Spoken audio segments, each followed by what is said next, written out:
This is Tracy Drummond, archivist for the Labor Collections at Georgia State University Library. I am at the William W. Wimpesinger Center for Education and Technology in Hollywood, Maryland, and today I am here with Jay Bormann to talk to him about his time with the machinists. Today is December 8th, Thursday, December 8th, 2011. Welcome, Jay. Well, thank you. I'm going to start with a little bit of background information about your early life in your early years and about your family. Can you tell me a little bit about your mom and dad and where they were from and what kind of work they did? My father was from New York, went to Oregon after World War II. My mother was from Oregon. He worked in the wood industry, which was huge at the time in Oregon. Finished out his career working for a union plywood mill. My mother worked for a newspaper. She was a circulation manager, and that's where I got my first involvement with labor unions, was my father's job. Okay. And your mom wasn't organized? No, No, no, okay. not the newspaper business. Okay. And do you have any brothers and sisters? I have one sister that's 3 years my senior. Okay. And your dad was in a labor union. Did you have grandparents in unions? What kind of work did your grandparents do? My grandfather was a blacksmith by trade. He was a one-man company. He had logging businesses back in the day when they logged with horses. Then he moved into trucking until the war. Because of the war, there were rationing coupons for tires and gas and so forth. So it was very difficult to continue a transportation business. And this was your mother's father? Correct. Okay. That was the only living grandparent that I had. I had step-grandparents. My father's mother was in New York. I only met her once. His father had died early. Okay. So your dad was in a woodworkers union? Yes. And was it a place that was a closed or open shop? Oh, it's definitely a closed shop. It was a closed shop. Everybody there was a union member. Everybody. And your dad enjoyed being a member of the union? Oh, absolutely. I mean, it was sort of a... It was all about quality of life. Okay. And what do you think it afforded him? Well, we had health care. He had a vacation every year. He had a better wage than the non-union mills around. You have to understand that in where I lived, within a 50-mile radius, there were 250 different wood products facilities of all different sizes and shapes. And the one he worked in was the largest plywood mill under a single roof in the world for a long time. So it was a huge facility in a very small town. So their income level was for the industry was above average. How many people were in his shop? Do you know? About 1,000. About 1,000. Okay. And so the entire community, you said, for a 50-mile radius, or the different cities, the different small communities, were very much rooted in the wood industry. Oh, absolutely, the entire state. And was it in general, because I know today Oregon's perhaps one of the more progressive states we have in the U.S. Was it a more progressive state? Was it very labor friendly? Well, you know, when you grow up in that environment, Mm-hmm. you think everybody is the same, and I don't know that we ever even considered something like that. It's just the way it was. Mm-hmm. You know, there was the Lumber and Plywood Workers Union is the one he belonged to, and it was just kind of a given. It was not a conscious thought until probably 30 years later, when I was deeply involved in the labor movement, that it even occurred to me that, you know, was our community union friendly or not? Well, it had to be. Right. Because that's the merchants could not be anti-union. They'd be bankrupt. Right. It's a town of 6,000. You don't turn your nose up at 1,000 people that spend money in your store in a small community. Not good business. Right. Okay. What were your early school years like? Just working. Public school? Working. Oh yeah. There was nothing else. Okay. It was just all public school. And how old were you when you got your first job? Oh, I was probably 8 or 9, I guess. What were you? Just helping a guy clean his yard up. Okay, so just around the neighborhood kind of Yes. work. Uh-huh. Okay. And going into high school, did you have summer jobs or? Oh, yeah, I always worked. There was a lot of agriculture, ryegrass, Okay. for lawn seed.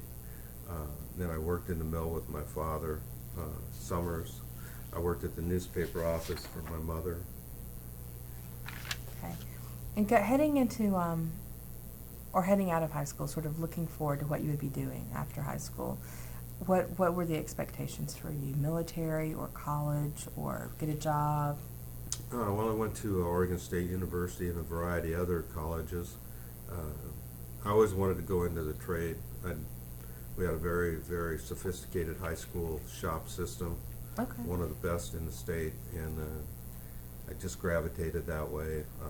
I'd spend a lot of time in my grandfather's blacksmith shop, so I was familiar with the environment, and it's what I wanted to do. So at the time, the state employment office had a field office called Youth Opportunities, Mm-hmm. and it was for people 18 to 26 or 28, I don't recall, and you could go and make your application for any of the craft apprenticeships, and they would assist you to get all your documents together and let you know when the open periods were going to be for interviews and so forth for the different apprenticeship programs. And it was geared primarily for vets returning from Vietnam that were coming back into the workforce because they were still in their early 20s. Mm-hmm. And for those of us coming out of school that wanted to go into the trade. So it was a big deal to be accepted for an apprenticeship.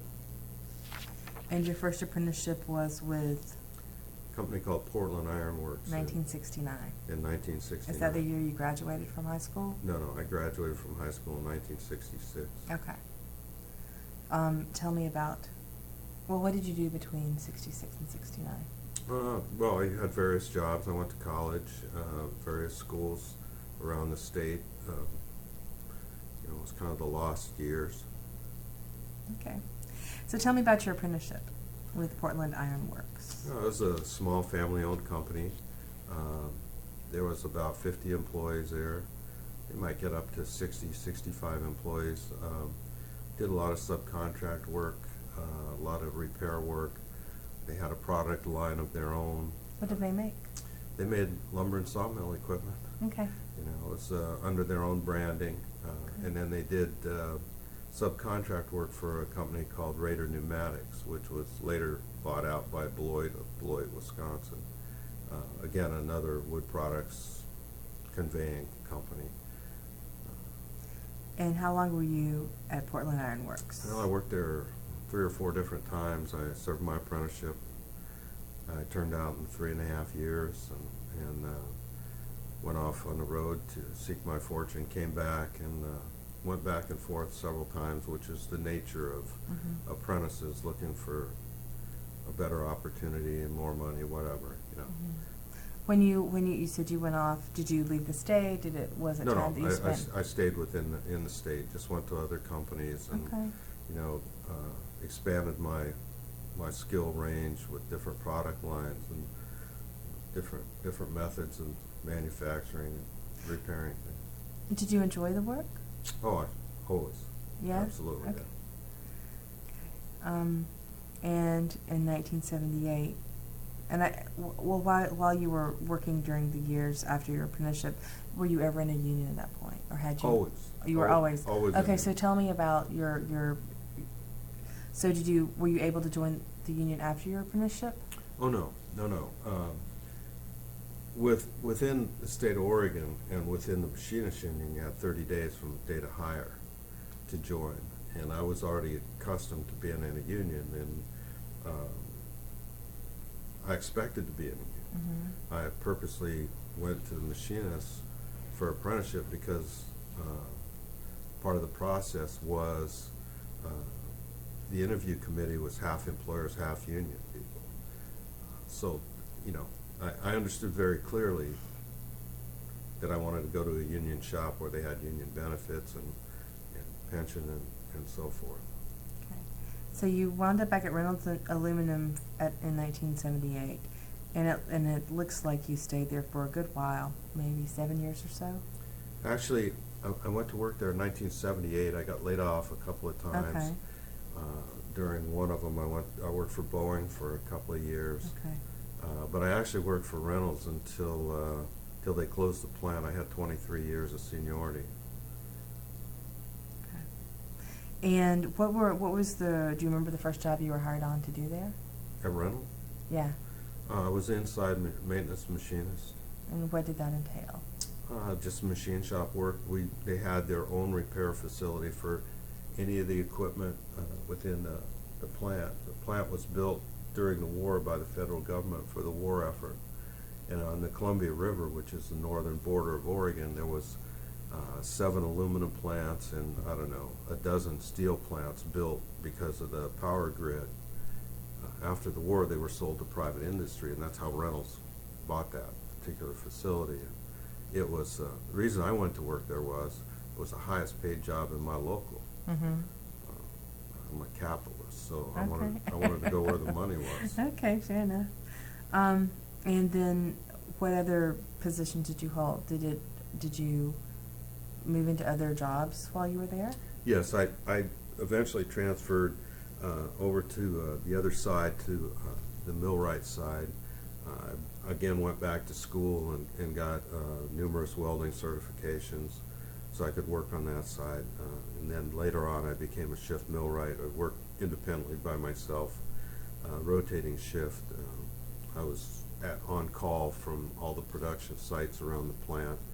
The facility sat on about 100 acres, so it was a large geographic area. It's a primary reduction is taking raw material and smelting it into aluminum as you know it. Aluminum ingots, which are turned into cans and other products. Okay. And you said there was a few years there that you were laid off and you went to Boeing. Yes. Okay. Yes. And what did you do at Boeing? I ran a multiple spindle profile machine, 3-axis profile machine, pretty much in conventional mills pretty much the whole time I was there. Gave me the opportunity. They have a program where you can go back to college, and as long as you pass and your program is pre-authorized, they'll pay your education. So I went back to school for another 2 years while I was working there, and that helped me later on. Okay. Did you was that also in Portland or around Portland? Yes. Okay. Yeah, So you suburb didn't of leave town. No. You stayed in the same place. The union you joined when you started working at Reynolds was Local Lodge 63. Yes. And you went back to Reynolds Aluminum in 1987. Yes. Okay. And since you were a union member during all that time for Local Lodge 63, how long did it take you to get involved and start participating in the union? Actually, it started when I was still at Portland Iron Works. Okay. Shortly after I But it wasn't the same local. It was I've been in the same local since okay. So it covered a 1969. couple of, you had an amalgamated contract. So it was an Right. amalgamated Yeah. local, and it. My local had probably 60 different shops Okay. under contract. Okay. And I worked within that umbrella Okay. until I went to work for the International. Okay. So then, yes, tell me about your early activities with Local Lodge 63. The president of my local was a lead in the shop I worked in. We were pretty good friends. He was like my older brother, dad, uncle, whatever. And an issue had come up with apprenticeship. And I thought we had 2 people apply for apprenticeship. One was far superior to the other. Now you have to understand that until a federal lawsuit, there was age discrimination within the apprenticeship. If you were over, and I believe the age was like 28, you couldn't apply for apprenticeship. And that was overturned in federal court, or the Supreme Court. And we had the 2 oldest apprentices in our craft in the state of Oregon back to back. One was 48 and one was 49. And they were both extremely good mechanics and machinists. And one of them, when he went to his interview, went with a younger fellow that had no credentials at all. And the younger guy was rated, and the older guy wasn't rated. And it was age discrimination, even though that had been dismissed by the courts. And I was incensed by it, because I worked with both these fellows, and it just wasn't fair. And I went to the president, and I was complaining to him. And he said to me, and I'll clean this up as best I can. You don't have to. You don't have to. Okay. All right. I got all done, and he said, well, brother, you got two choices. He said, you can get involved and change the system, or you can just shut the fuck up and go back to work. And that was, neither one of those answers what I was looking for. So I went back to my machine, and a couple days I thought about it, and I went to him and I said, okay, I want to be involved. I want you to appoint me to the apprenticeship committee. And he said, well, the committee's full. I've used up all my appointments, but I'll make you an alternate, and as long as you go to the meetings, the next opening I'll appoint you full-time until the governor gives you a permanent appointment. I said, fair enough. And I did, and one thing led to another, and I became the shop steward and so forth. Okay. But that was pretty much the beginning, and that's pretty atypical. You get somebody that whines or is unhappy, and say, do you want to be part of the solution or part of the problem? And I wanted to be the solution, not the problem. What kind of grievances would you get in a shop like that? Well, in that particular shop, we had very few grievances. Did you have a good relationship with management? No, not with our immediate supervisors. Yes, with the owner, no, because he was distant. He didn't speak to you. Mm-hmm. But with the people we directly worked for, we had a very good relationship because they were all union. The leads, the foremen, as we called them, they were all union, and they were in our union. So if you had an issue, you could go talk to them. You may not like the answer, but you could talk to them, and we usually got it resolved. We didn't have very many grievances at all until I got fired. I think that was the first grievance. I got my job right back, but Okay. At that facility, no, we didn't have a lot of labor issues. Well, tell me about that. Why did you get fired? I wanted to take off at noon the day before Thanksgiving, and it was this testosterone. Yeah. We both were digging our heels in, and Yeah. the guy that fired me ended up becoming pretty good friends with over the years, and still are to this day. And it was just a bad moment for both of us. Okay. So after shop steward, you became chief steward. Right. When And I was went. that for your shift? No. Okay. When I went to Reynolds Aluminum, it was a whole different environment. Very adversarial. Very adversarial. And by that time, I had been through numerous different classes with the IAM. Placid Harbor didn't exist. We would go from college to college, and we'd go to different leadership schools and so forth. And by the time I went to Reynolds, I had quite a labor education, and I knew how to read a contract. I understood a contract. I had negotiated contracts. I'd been on the committee that negotiated contracts. So I wasn't afraid to read a contract and disagree with the decision that someone had made. And so I became a shop steward at Reynolds, and because it was so adversarial, they would go out of their way to make an example of the chief steward, whoever it was. And the stronger you were, the more they would target you. So we developed a program where the steward in the area, because it was such a big facility, the steward in the area would not file a grievance. The steward from another area would file it. So they couldn't go directly at the shop steward in, say, the machine shop. They'd have to go to another one. Well, they weren't smart enough to connect the dots, and they couldn't really do anything to somebody from another department that's filing a grievance, and we had the right to do that. Nobody said you can only file a grievance in this geographic area, this work family, or whatever. And we would trade. Being chief steward, we'd only keep the job for a year, and then we'd put a new guy in there. It kept him off balance.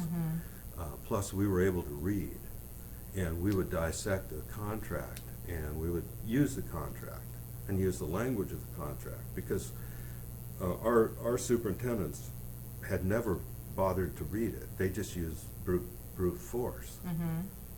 And Local 63 is a very, very old local, and it's a very wealthy local. And do you want to know the reason why it's wealthy? Yeah, that would be great, yeah. In 1976, at the Grand Lodge Convention, they changed the process by which you calculate our dues. But they left it to the option of the local whether they adopted that plan. My local decided to adopt that plan, and as a result, we have an automatic calculation once a year. The locals that did that are on pretty good financial footing. Those that didn't, that have to go to the membership and vote an increase every year, nobody wants to spend more money for anything. I don't care if it's groceries, gas, union dues, whatever. So it's more difficult, and it tends to hold your revenue down. Well, if you can't afford an arbitration, which back in the day was $1,000 a day, you can't fight properly. Right. You know, you're a toothless tiger. Well, we had the money to do that, and we would do that. We didn't like to do it. We didn't like to spend the money, but if provoked, we would, and the company knew we would. We defeated the company on 13 grievances in a row because they did it procedurally wrong. We try and tell them, look, you did this wrong. If you correct this, we can go forward. And they, we're the boss. You don't know anything. Okay, fine. Go to arbitration, beat them 13 for 13. Well, it caused them to read the contract. And one of the greatest compliments I ever got from my superintendent was he learned more about the labor agreement during my tenure than he had in the previous 30 years, because it was never necessary that he read it. He'd just bully his way through. Well, our generation was different. We had a whole different outlook on things. We'll fight you for it. We have the tools to fight. Plus, most of us that were stewards in that plant have been through the education system of the machinist union, because we had the money to send people to school. So it was just a different environment. It was a different time. And after Chief Steward, you were on the Audit Committee. During that same time period, I was active in the local and had been elected to a variety of different offices. I probably was on the Audit Committee in my local starting sometime, I don't know, probably in the mid-70s, 73, 74, somewhere in there. And then I started going through the ranks and became vice president of the local. Okay. What is the Audit Committee responsible for? They oversee the finances. They're the checks and balances of the financial side of the local. We have a set of bylaws and a constitution, a variety of state and federal laws that regulate how we spend our money and how we go about authorizing the expenditure of funds and so forth. And it was our job to take a look at each one of those checks, see who it was written to, whether it was authorized by the membership, and if the accounts balanced and what was being reported was actually the truth. Did y'all have a quarterly audit or Semi-annual. Semi-annual, okay. And you were a trustee for your local lodge? Right. And what is a trustee? Trustee is actually much like an auditor, only. But I mean, you never went into trusteeship. No. Oh, it's different. No. Okay. It is like one level above an auditor. if there were 8 auditors looking at the books, there'd be 3 trustees. And we would go further, and we would see things more often. We'd see things on a monthly basis, kind of in the interim, and we would make recommendations to the Audit Committee and interact with them also. So would you say that you perhaps have a penchant for finances and attention to detail? Absolutely. Okay. Local lodge vice president, you were elected? Yes. And you ran on a ticket? Yes. Okay. And did y'all have any vicious races, or was it pretty straightforward? It was pretty straightforward at that level. You had, it basically had a group of people that had come through the ranks, and my local was a very old, very large local. If you hadn't done your time doing volunteer work, you'd never get the nod from the senior members, and without them you couldn't be successful. They carried too many votes with them, and so you had to have a sponsor. You had to have somebody that recognized that you're willing to put the time in and to move the local forward. Did you ever have any strikes when you were at Reynolds, or before that? I had one at Reynolds. It was a 12-day strike. Okay. Reynolds Aluminum was dominated by the steel workers. All the production people were steel workers. All the craft people belonged to different crafts, the IBW, Boilermakers, so forth. There were 7 craft unions there. Steel would negotiate nationally within the aluminum industry. They had a master agreement. Then we would meet to most of our contract, with the exception of the local issues. And we had a general foreman that just was difficult to get along with, and it was about who had the biggest boys, And so we took a 12-day strike, and was it the whole plan, or was it just the machinist? just the machinist union. All the other crafts ratified their contract and went into work. And we said, no, we're not going to do that. So they brought the head of HR from Richmond, Virginia out, and asked us to come back to the table, which we did. And it was somebody we had worked arbitrations and grievances with, and this particular individual, if he said he was going to do something, or he agreed to something, it was done. His word was his bond.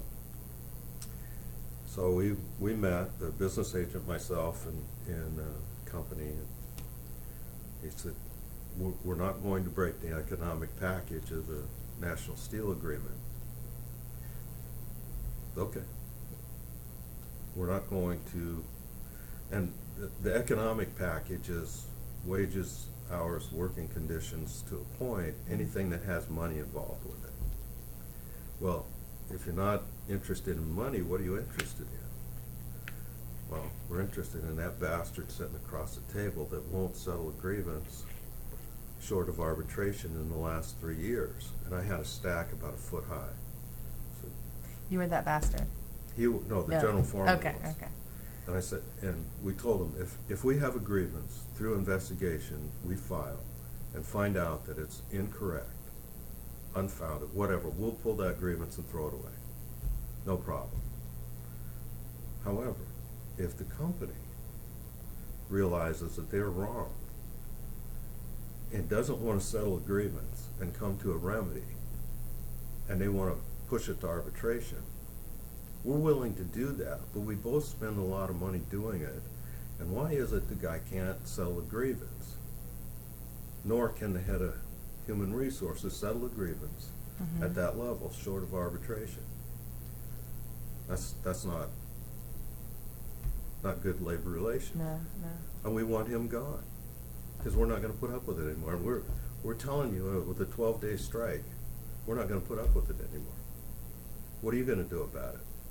Well, they caucused, and we went outside to have a smoke. We could hear him yelling at these people about it. And this particular guy hated to fly, and he had to fly out to Oregon in order to deal with us, and hated to fly. Mm-hmm.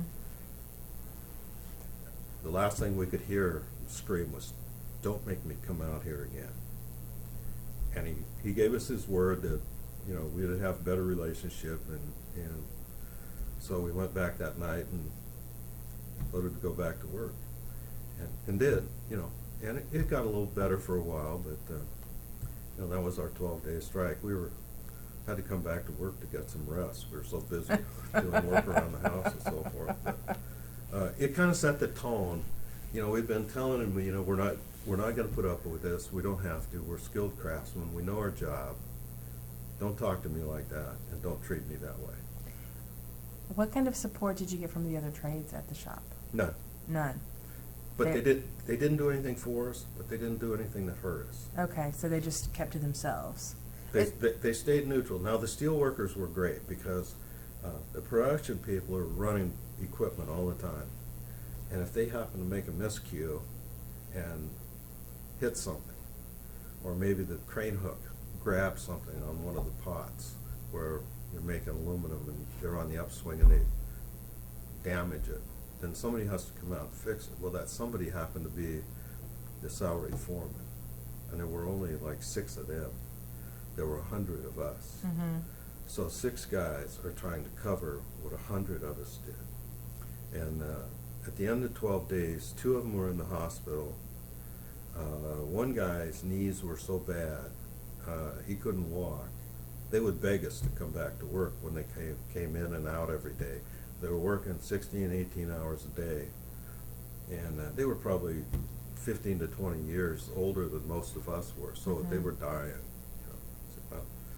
And the steel workers were sort of making this happen, or? Well, yes. Okay. We won't name any names. But so then it was just sort of, we're just gonna keep doing our work. Exactly. While you handle this. Yeah. Okay.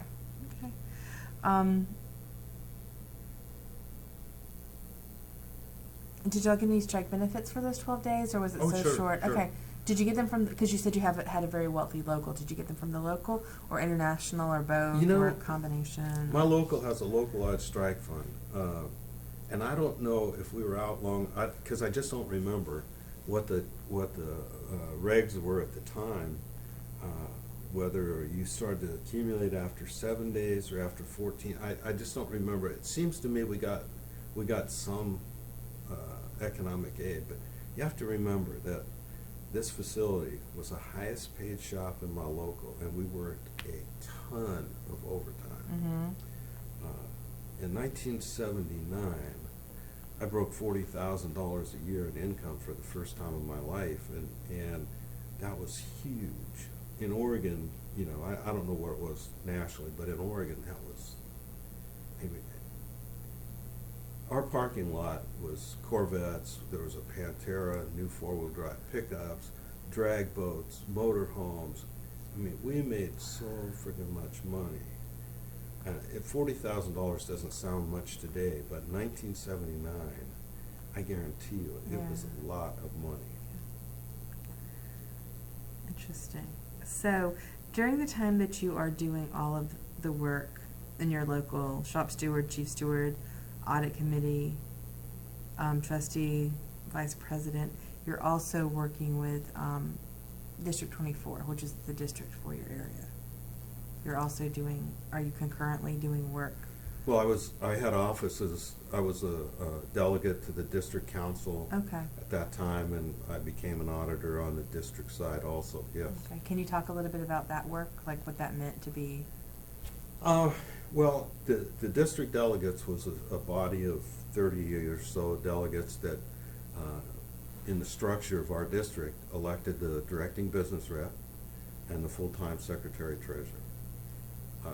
They also supported the business agents that handled all the negotiations, contracts, and so forth within our organization. We had 8 locals within the district. We covered the entire state of Oregon and Southwest Washington with some exceptions. There were a couple independent locals, and we didn't cover the air transport, the airports. But the rest of the state, was our jurisdiction. So with 8 locals, we had business agents all over the place. And you went on to be president and full-time secretary-treasurer of the district as well. I was the president for, I believe it was 6 years, and a fellow that was the secretary-treasurer had been my lead that told me to shut up and go back to work or get involved some years prior, and he had become the second secretary-treasurer of our district. And again, he was a very good friend of mine. He called me one day and he said he was going to retire, and he thought I'd be the candidate he would support. So I began the process of going around to the different locals trying to get their endorsement. There was another person that ran for the job, and my friend was going to retire midterm, so I'd fill his unexpired term and have to run 2 years later, which I did. And was that when you became president? How many terms did you serve as president for district? 2. 24. And was that when you left the shop floor? No, I was still in the shop. Okay. That was just a part-time job. Okay. And then what about full-time secretary-treasurer? Is that when you left the shop floor? Right, in 1988. 1988, okay. And what was it like for the first time to be away from the shop floor? Because you really enjoyed the work, and you had been doing it for 20 years or so. Correct. It's you can be in a position where you're on the edge and see the environment and be very engulfed in it, but when you're the person in the chair and you have to make the decision, it's quite a bit different than you think it is. So it was a real shock. It wasn't nearly as easy as Raymond made it look. But again, he was a very good friend of mine, and he just lived 60 blocks up the boulevard from where our office was. So, I could give him a call or go have lunch with him and pick his brain just on a moment's notice. He had been in a wheelchair for quite some time, so he wasn't going to be out on the golf course or anything. And he was a great resource. The only problem was 21 days later he died. So the learning curve was vertical. All of a sudden, the only resource that I really had was the guy I beat for the job. That wasn't an option. Right. So he was somebody who had perhaps more experience. Well, he came from the other big local. Okay. And he was the financial secretary of his local. Okay. And but it wasn't about to ask him. Yeah. I mean, that's just the politics of being a guy. Right. You don't go ask the guy you beat. Yeah.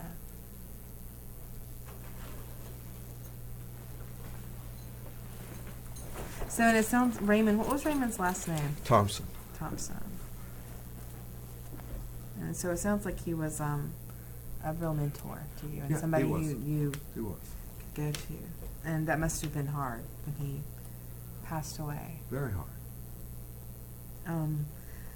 So how long were you full-time secretary-treasurer for District 24?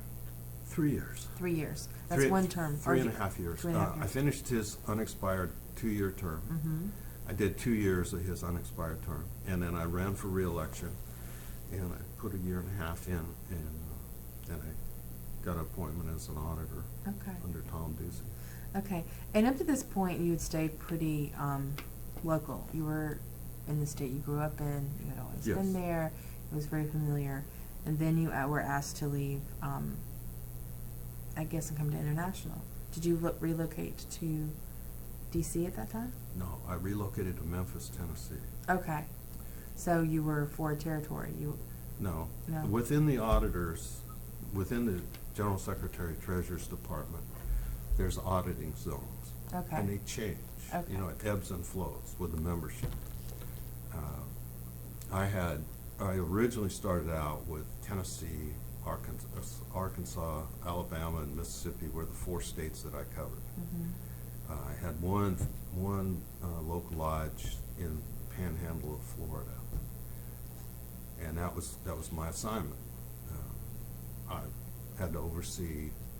At the time, there were like 125 locals, districts, and state councils within those 4 states. That was my responsibility to oversee the financial side of their locals.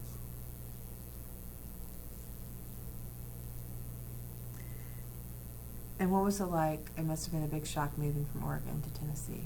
Well, by the time I went to work for the General Secretary Treasurer, I've been pretty involved in the organization. I traveled a lot to different things, Okay. to national planning, to Grand Lodge conventions. I traveled because I worked for Reynolds Aluminum, there was a national contract that was the centerpiece of what our negotiation was. We would have coordinated bargaining between, there were 7 facilities around the Richmond area, there was a big facility in Chicago, so we would meet different places around the country and talk about our industry and our employer. So I had traveled a lot. I'd spent some time in Tennessee, and I'd spent time in the South, and my mother lived in Florida, so it wasn't like I'd never been there. Okay. And I had friends there, so it wasn't that different. Mm-hmm. And I understood, because of my travels, the cultural difference between the North and the South, but Oregon was involved in the Civil War, so I had a pretty good edge. Well, so you moved to Memphis. That was sort of your main location in that zone. Did your family come with? Because by that time you were married, maybe had kids. Oh, my children were married by then. Okay, so so they were married and living on their own. Did your wife come with you, or did Yeah. she did? She Yeah. did. Okay. And what was it like doing that work? Well, it's, Because you had been so closely involved with the same group of Right. people for so long, and then I enjoyed it because it was numbers, and numbers don't lie. People lie. So it was very easy because I excelled at math, and I went to college to be a CPA and so forth. So, doing the accounting work was really, really easy for me, and I enjoyed it tremendously. And you just treat people the way you want to be treated, and they'll generally respond to you. Mhm. And you just have to understand the politics of the region. And there's some little nuances that you have to pay attention to. Like, you never, ever, ever make an appointment for a Sunday or Wednesday night. And if you're not from that region, you don't even know what the connotation of Wednesday night is, but Right. that's a prayer meeting. yeah. And that's an important part of the week. Mhm. And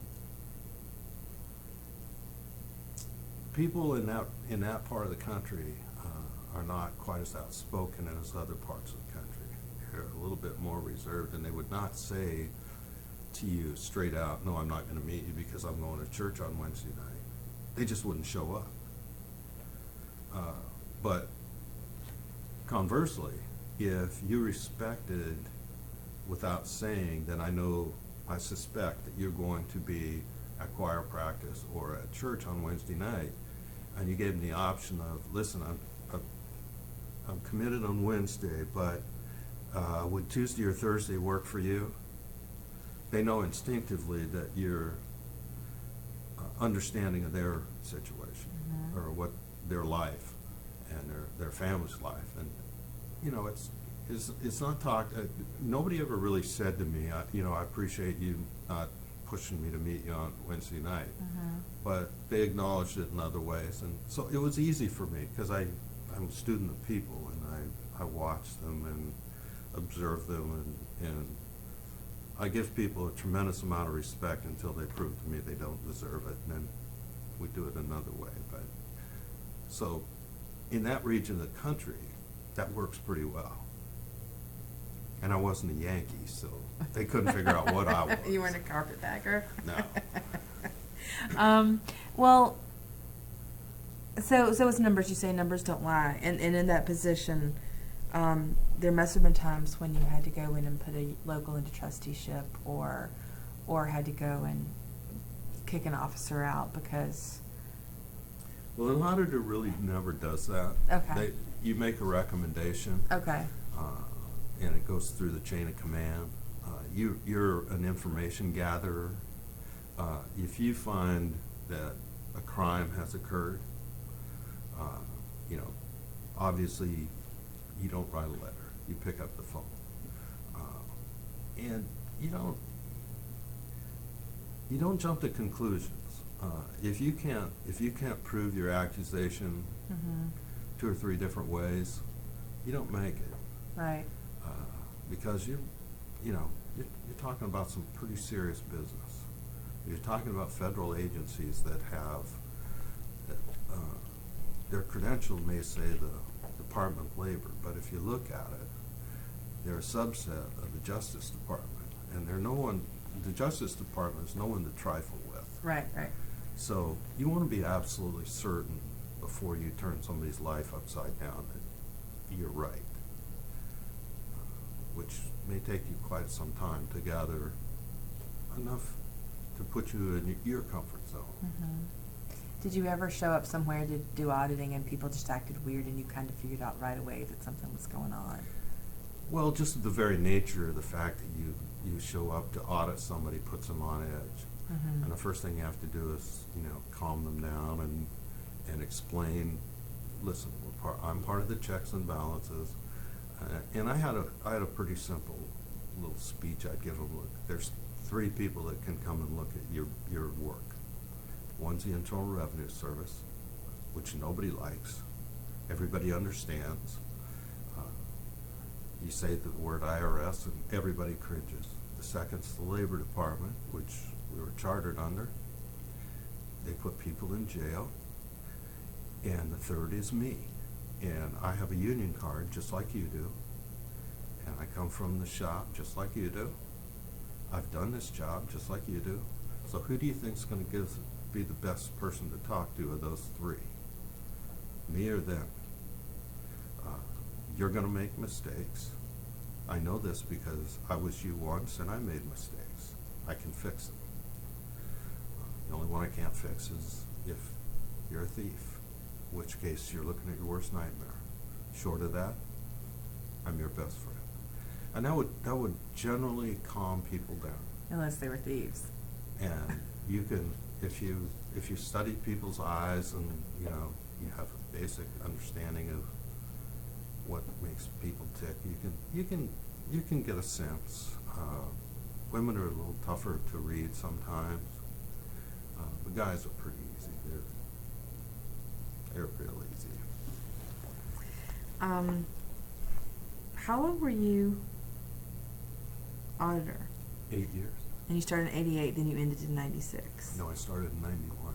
In 91 and went to 99. Yes. Okay. And then you were... Oh, and then you retired. No, then I was appointed director of Guide Dogs of America Okay. until 2009.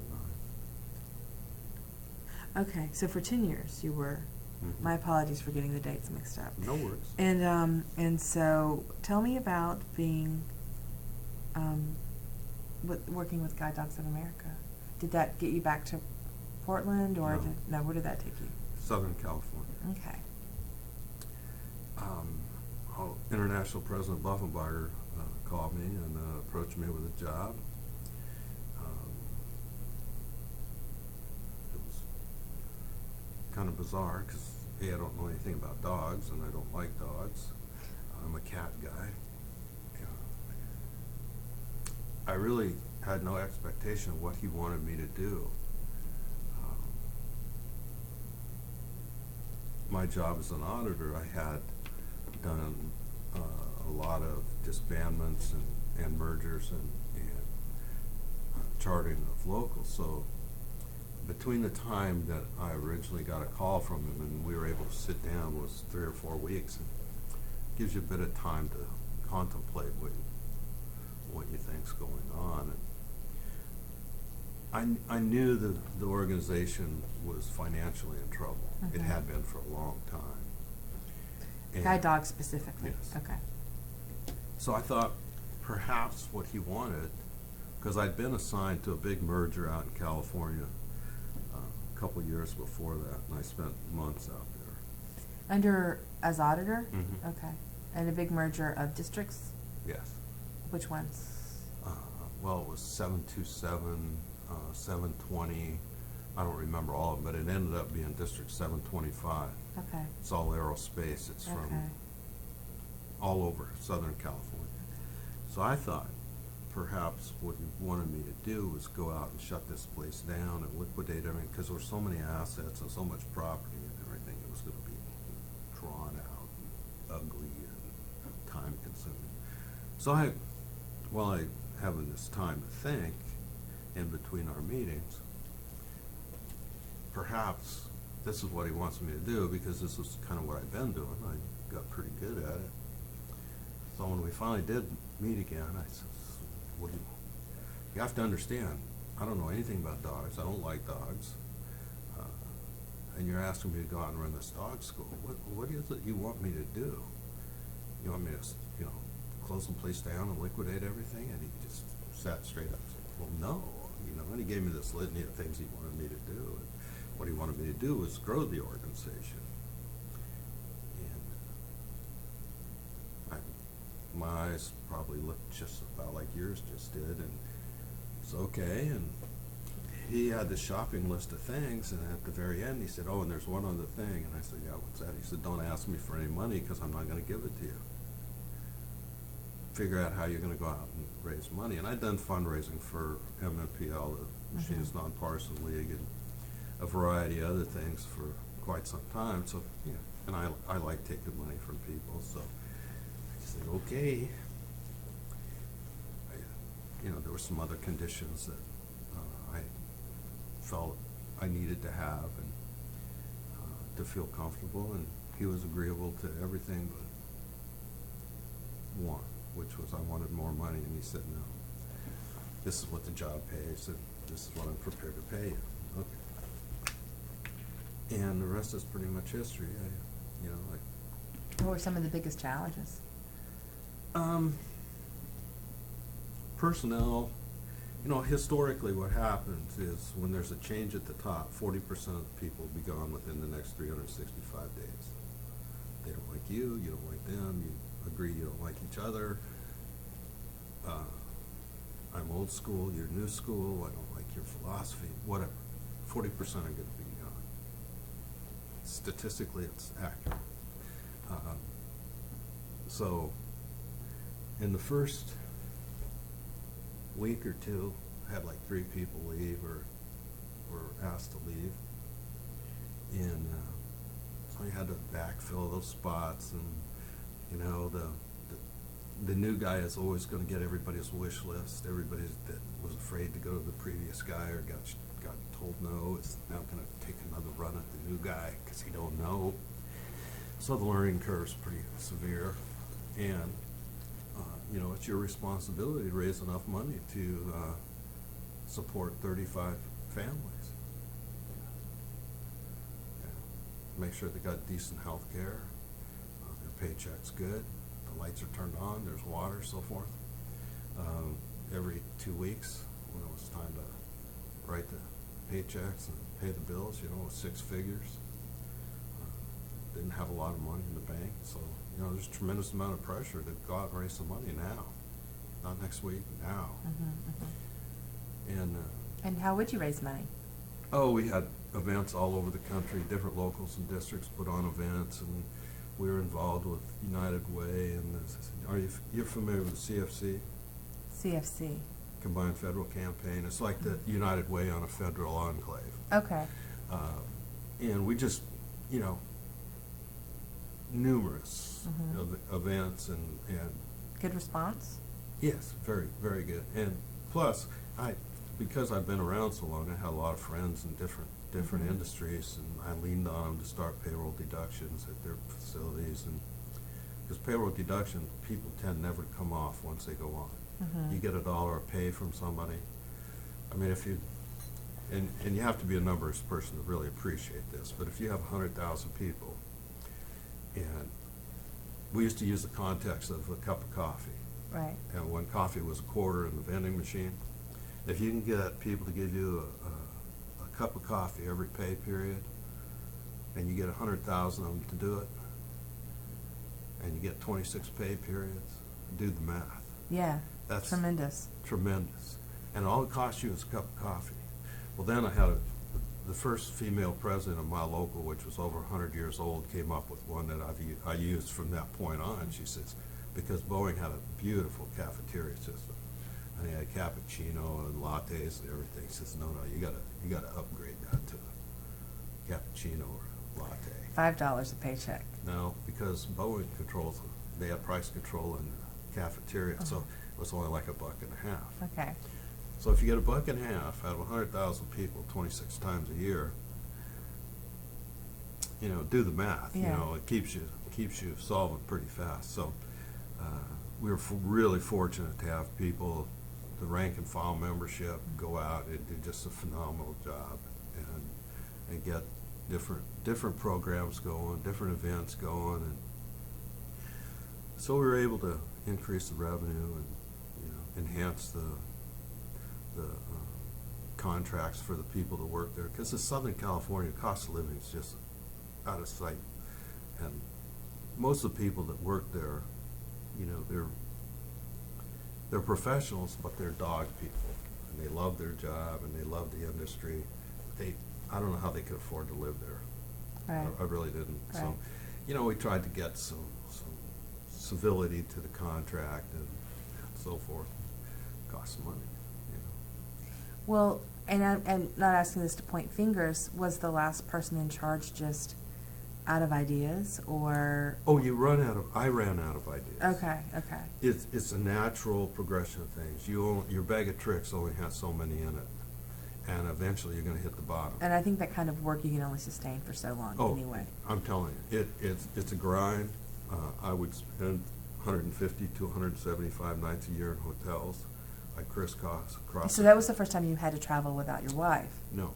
I was a field auditor, and I covered 4 states for 8 years. My wife, she burned out after about 6 months. Right. Yeah. She just didn't want to stay in motels all the time and so forth. But no, I was on the road when I was an auditor as much or more, but I was driving, and I could get home when I wanted to get home. With this job, most events are on the weekends, so your weekends are gone. You don't have weekends because you're going to be in New York or Boston or Florida or wherever. And when you're not there, you still have a facility to run.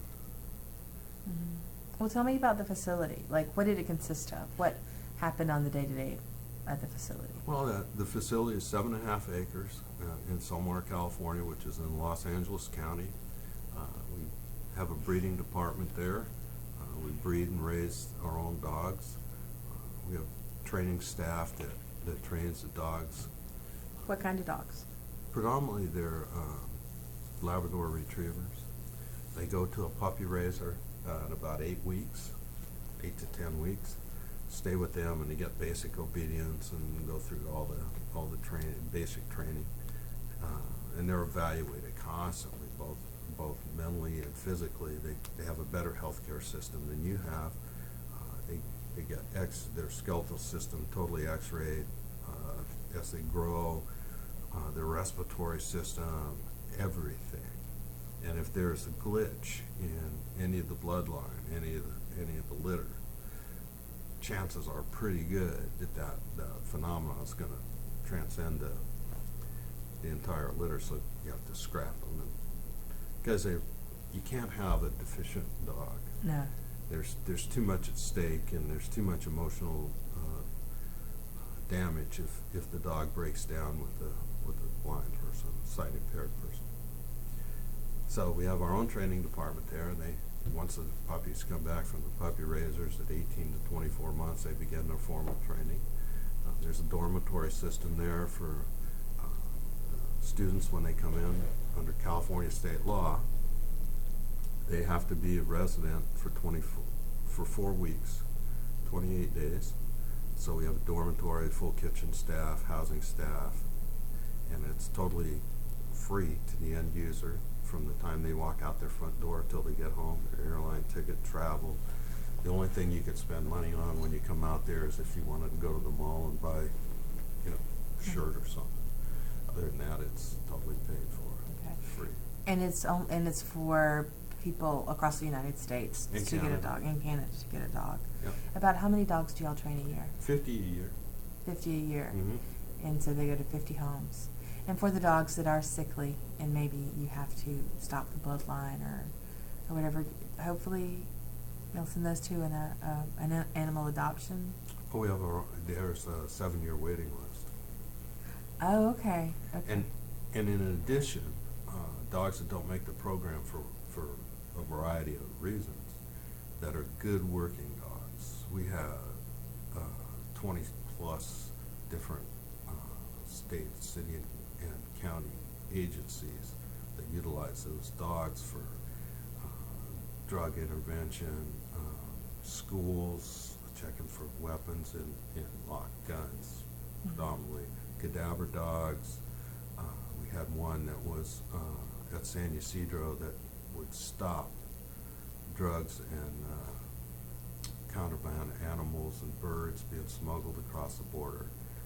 When that dog was on site, they'd view it from the hills with binoculars. If the dog was on site, they wouldn't even attempt the border crossing because Really? the dog was that good. Oh, yeah.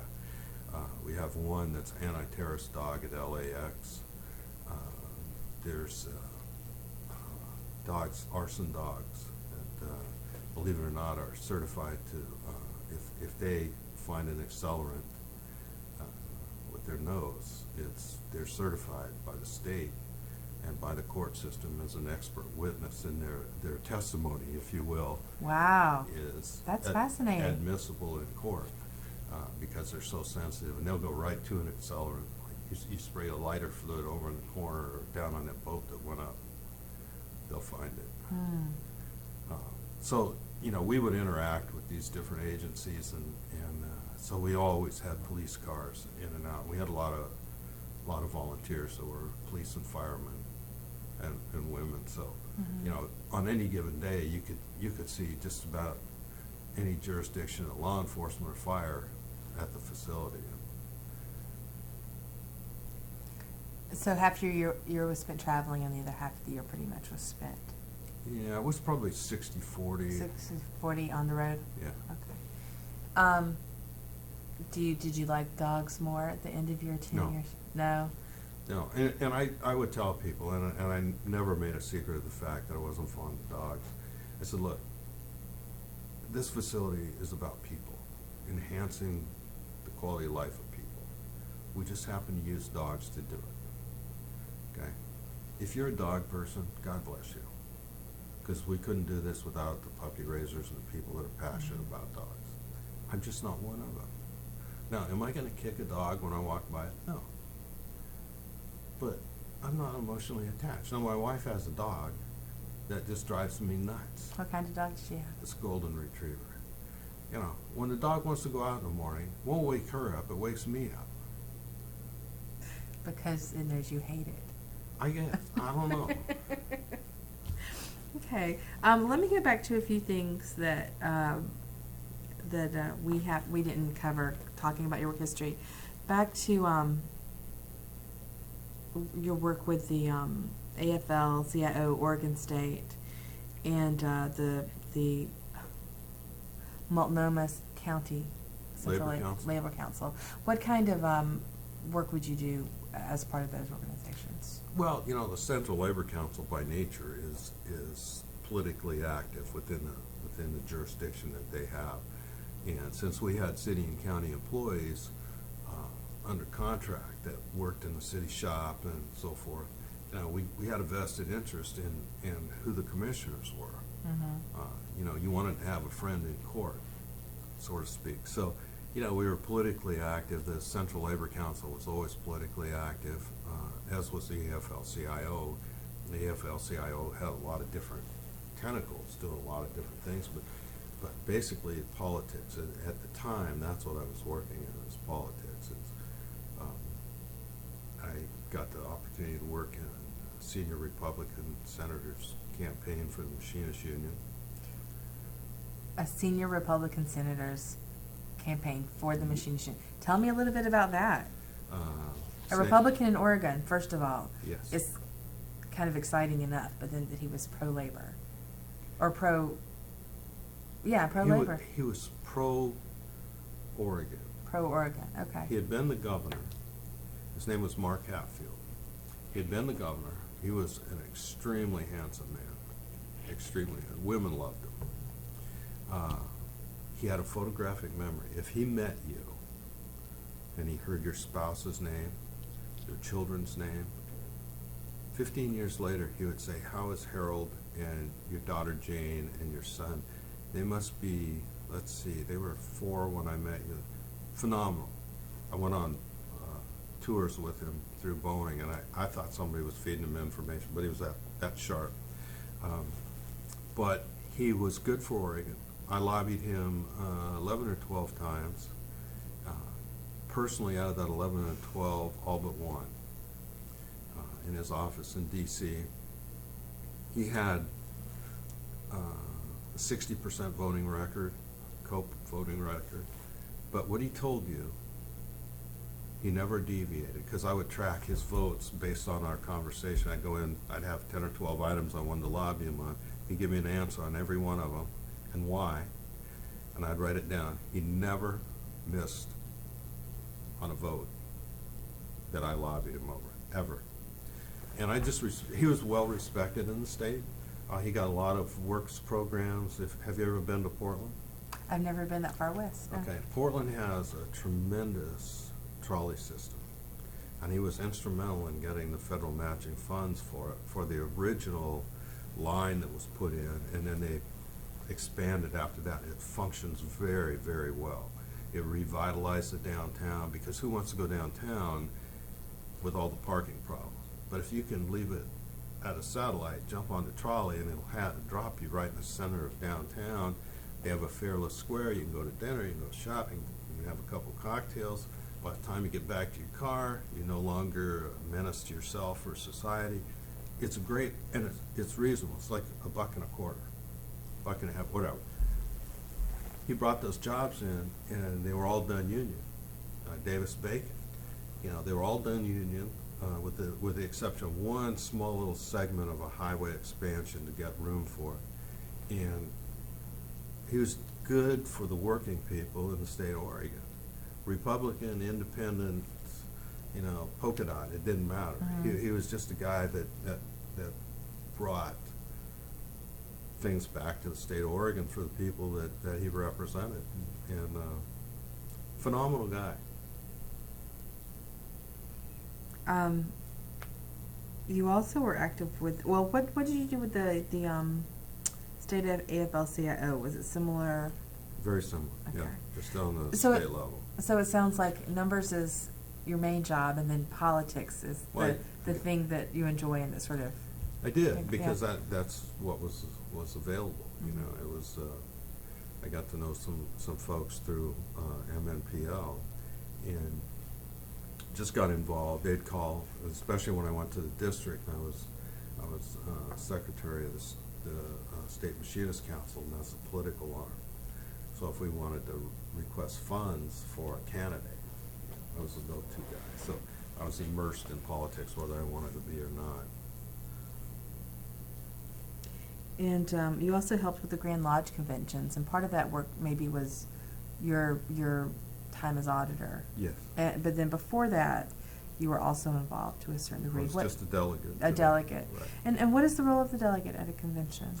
The role of the delegate is to determine the future work rules, if you will, our Constitution for the organization for the next 4 years. That's where we modify the Constitution, and if we're going to make changes, whatever they might be, that's where it's done. That's who does it. And it's rank and file. None of the international staff can be delegates. Obviously, the international president runs the meeting, but runs the convention. But the rank and file membership have all the votes and determine what the direction's going to be. And who picks the delegates? Your local or Yeah, okay? The local membership votes on them. Okay. And are there people's names who come up a lot because they're considered leaders in the local?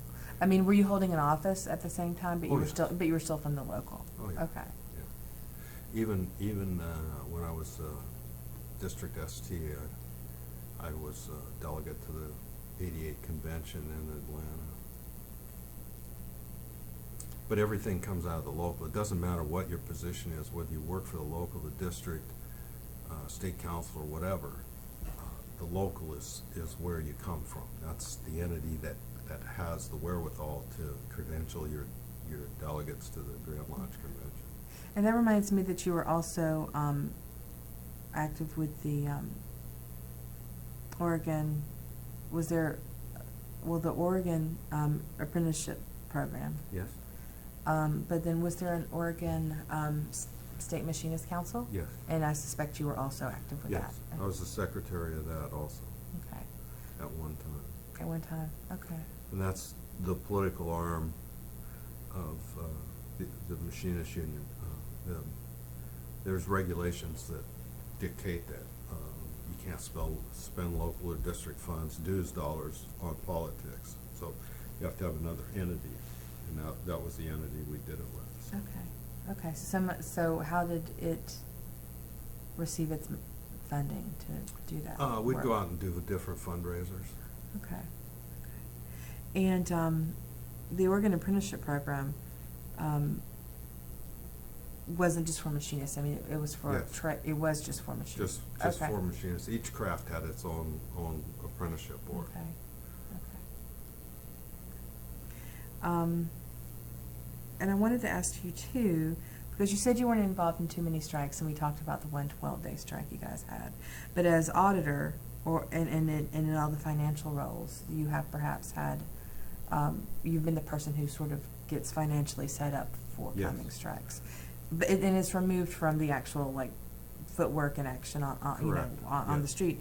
Can you talk a little bit about that process? Well, in the district, for example, and I'll relate this to my local because we had our own strike fund. We would produce a list of who was eligible, how much they were eligible for, and their committee person, whoever signed them off, would come in and say, okay, this person did their duty, did what they were required to do, this person didn't show, this person's gone to work. We'd strike those names because they weren't eligible. The International would send out checks once a week. We would have to disperse those, get a receipt. They had to sign a receipt, sign a release, a stipulation that they had not worked and made over X amount of dollars and so forth. And then you had to compile all that information, send it back to headquarters weekly, and prepare for the next week. And the local also. So in the case of Boeing, in the strike that I was involved in 90 or 91, I forget when it was, it must have been 89 or 90, we had I suppose by that time there was 2,000 people working there. So you have to get all this prepared. You have to get checks printed for the local because you don't want to use cash. Mm-hmm. Cash is evil. Don't deal with cash. Okay. You have to have a 2-part check, so you have a copy of it. And when it's all over with, you have to put this stuff in order because if you spend a disproportionate amount of money, the Internal Revenue Service, the Labor Department is going to come and see why all of a sudden your bottom line changed by $1 million, $2 million. So that's what we would do. I can use that. Okay. I see here that you received a Guide Dogs of America Gift of Sight Award. And when did you receive that? 2010. 2010, so shortly after you had retired. Right. And what does that award recognize specifically? Just service to the guide dog industry, to the school, Guide Dogs of America. When I was in the district, we started a golf tournament to raise funds. The director at that time, Bud Melvin, was a good friend of mine and just pure gentleman. He and his wife were great ambassadors for the school and would just take every penny you had and make you happy about it. And I was appreciated by it. And I knew that they had financial issues, and, you know, he'd ask people to do whatever they could, so we decided we'd start a golf tournament, and it's still going today. Okay. And we raised a little bit of money and continued to grow it, and got to where we were raising $25,000–$30,000 a year, and you know, I always appreciated that when I was the director, and he appreciated it. And then I went to work for the organization, and that particular award is presented at one of the major fundraisers of the year in Las Vegas in November, and it was my job to put that event on for 11 years, and it's gut-wrenching. You know, we have a golf tournament, we have a Harley ride, I have a board of directors meeting, and we put this event on. And do people come, is it just for Las Vegas, or do people come from all over too? Oh, they come from everywhere. Okay. And is it largely machinists, or is it? No, no. Oh, no, okay. No. It's both management, it's insurance people, it's money managers, it's anybody that wants to come. Okay. And when I took over, I think that year they had like 600 people attend. The height, we had 1,300 attend Wow. dinner. So, you know, it's just a logistical nightmare. And it's like herding cats. Oh, sure. Because if you have a guest list, I guarantee you that 20–30% the names are going to change, and oh, we forgot to tell you. Yeah. And I suspect too, Vegas, while it's a good place that people like to come, it's hard to get them into dinner if they're having a good run on a table. Well, no, we had a cocktail hour before, Okay. and everybody's there to visit, and, Okay. and so we tried to make it a real fun evening. We turned it into theme nights, and you know, it might be Tommy Bahama, or it might be Western, or whatever. And people enjoy dressing up and not having to put a suit and tie on. You know, we had one black tie for a 50th anniversary, or 25th anniversary of that event. And we give away what was called the gift of sight. And the dinner actually started, Bud Melvin started, because they were dead frigging broke. And they needed money, and they needed it now. So they decided, we'll have this dinner in Vegas. And at such short notice, nobody will come, so we won't have to pay for the dinners, and we'll get this money. We'll charge $150 a ticket. So they did. They came. They were shocked. There was like 160-some people came, and they raised over $100,000. That's fantastic. It was just phenomenal. They were in a state of shock. And if and when you interview Bud, it was just like magic. And so it just took off from there, and now they raise a lot more money than that. It's like 20–25% of their annual budget. So, you know, it's not uncommon for somebody to walk up on stage and drop $250,000 now. Nice. So, but you know, they work all year long, and they work hard, and they devote time and energy, and they're not getting paid. So anyway, Okay. they thought I did a good job, so they gave me the gift of sight award. Okay. Are you involved with them still in your retirement?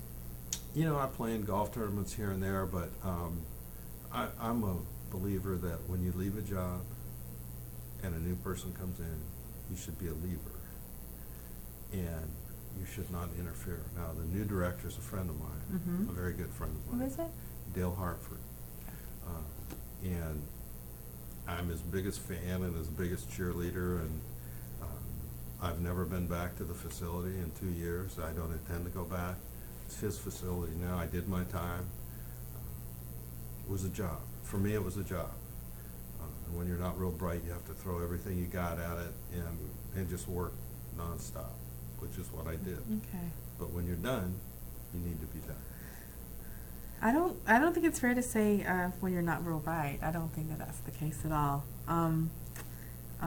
Are you involved in any retirees groups in your area for the machinists? No, you're living your. This is what you've worked for. This is why you were in a union, and this is your time. I paid my Literally, dues, yeah. figuratively. Okay. I've been gone. I've been away from. I had a house for 2 years that I didn't spend 6 months in. I didn't spend 3 months in that house, and I owned it for 2 years. That's how much I was on the road. So, you know, I enjoy just going out in the backyard, having a nice cigar. Yeah. Seattle Drink a Best. beer. I don't drink, but Okay. you know, whatever. Mhm.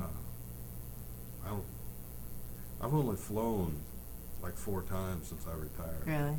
Yeah. And one of them was for this. Yep. Well, we do appreciate it.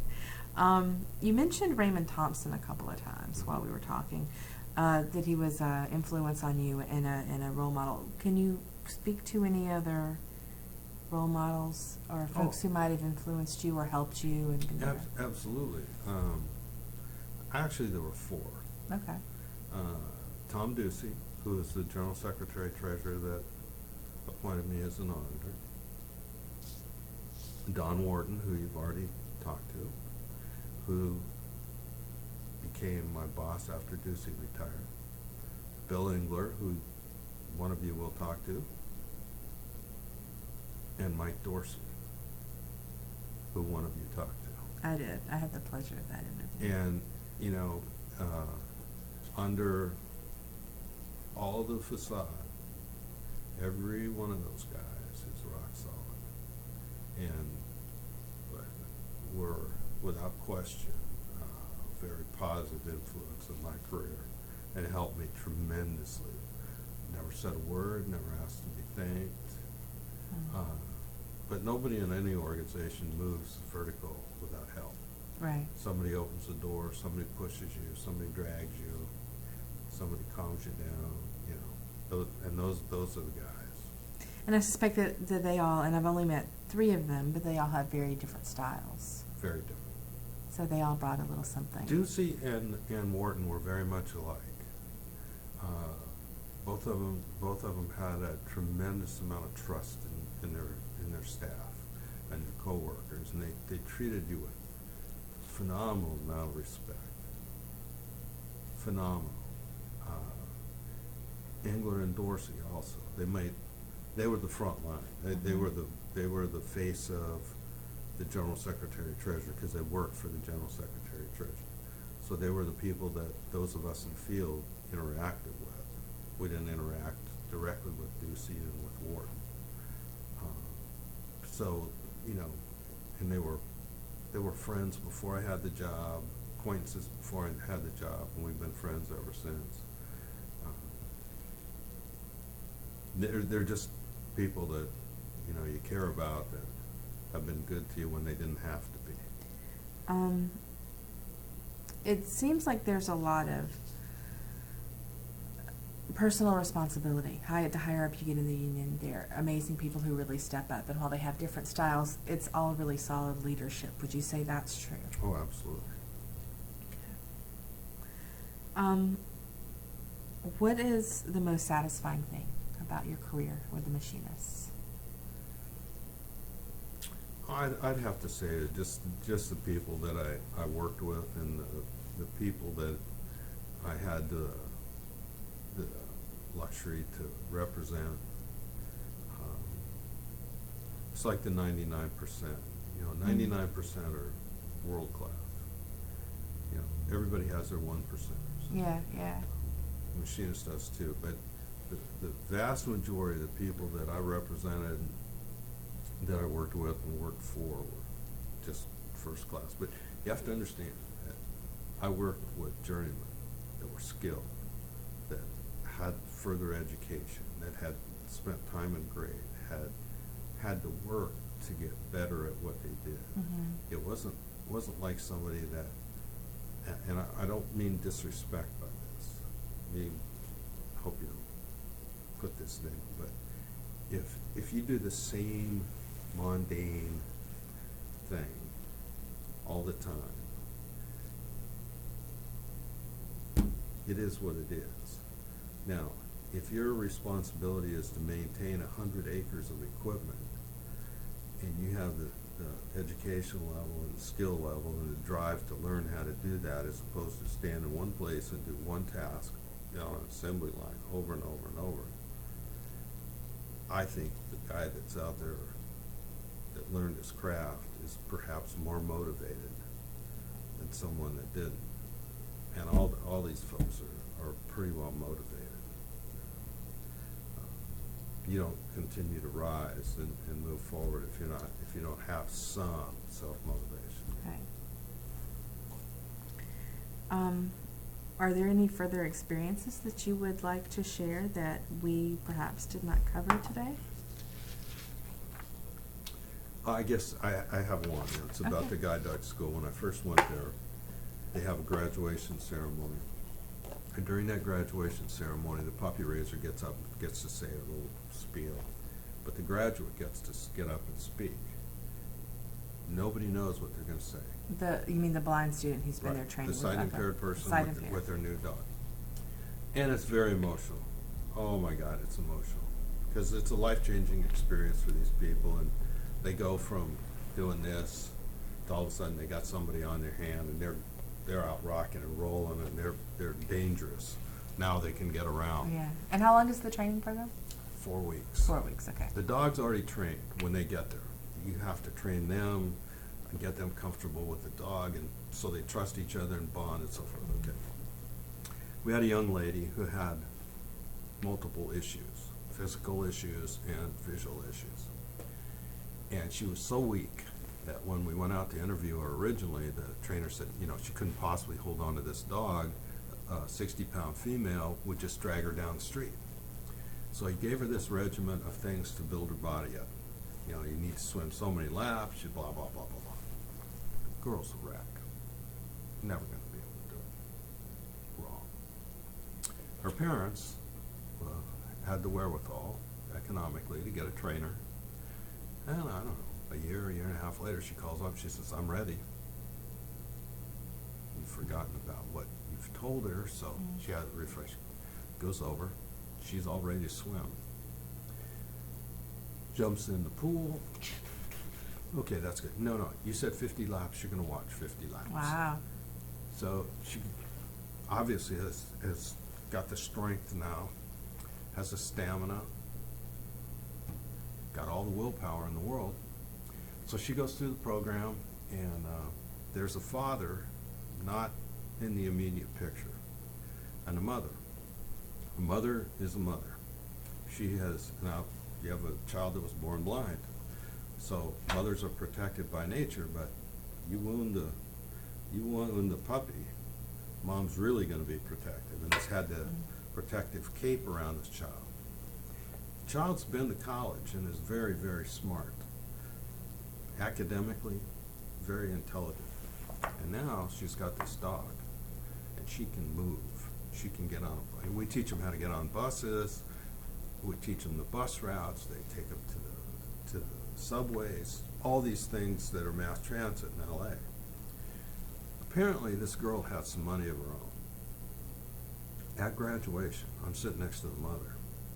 She announces to her mother and the world that her and Fluffy have rented an apartment in LA and are getting on with their life. Mom came out of her chair like an ICBM missile. Really? This is news to her. Yeah. Tears streaking down her face. Didn't say a word. Tissues, her makeup's just shot by now. Yeah. Sits down. The child announces she's got a freaking job, too. And has already been trained what mass transit to ride, to wear, to transfer, to get to her job. Up comes mom again, tears streaming down. She knows nothing about any of this.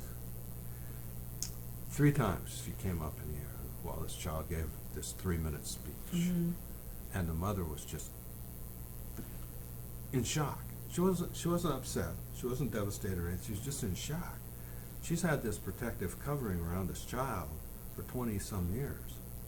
And all of a sudden, after 4 weeks of being in school and getting fluffy, the child is ready to rock and roll. And did. She had some other physical issues and ended up moving back home because of the physical issues, not because of the inability to get around. Right. And that was probably, the most emotional thing that I experienced there is watching that transformation from, you know, this butterfly, Yeah. this butterfly that flew away, and because, you know, the reality of the thing is we hope we don't outlive our children. Right. And so the child is going to have to be independent at some stage of the game. So for me, it was full circle. We completed the ring, and we did what we had contracted to do and agreed to do, and that was independence and enhance the quality of life of that person. So it was pretty shocking. It was satisfying. Yes. And there's, you know, I mean, I could tell you stories like that all day long, things you see, but I'm not going to. That's a good example, though, of what Guide Dogs does. It's phenomenal. You know, she's an interesting young woman and mentally tough, tougher than most guys. Yeah, yeah. Most have blind, to- most blind people that get a guide dog are tough. They're a cut above, because it's not easy. You have to be really motivated to do this. So that's all I got for you. Okay. Well, I appreciate your time today. Sure. No problem. Thank you so much. You-